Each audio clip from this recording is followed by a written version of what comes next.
Hoćeš brzo i efikasno da upropastiš sebi život? Evo ti 5 proverenih načina kako to da uradiš. Ako si dovoljno uporan, uspjeh je zagarantovan. Fokusiraj se na problem, a ne na rješenje. Stalno analiziraj ono što ti fali kako bi manje primjećivao ono što imaš. Pravo uživanje nastaje kada se tvoj mozak stalno bavi brigama, kada postane magnet za probleme. Nikako nemoj da preuzimaš odgovornost za svoje odluke. Prepusti to drugima, šefu, roditeljima, sistemu, partneru.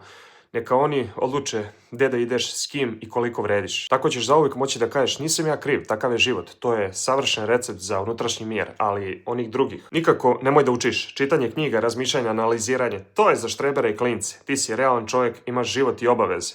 Pusti da tvoj mozak lagano propada dok svijet oko tebe ide napred. Nikako ne napuštaj loše ljude. Znaš, dugo imaš to društvo, ne možeš ga ostaviti ako si neispunjen. Ono te vuče dole, ali znaš kako kažu, bolje nepoznato zlo nego poznato dobro. Siguran recept za stagnaciju. Samo ostani tu gdje jesi. Nikako se ne hrani zdravo. Parizer, mlijeko, slaninice, virša, sve su to temelji zdravog života.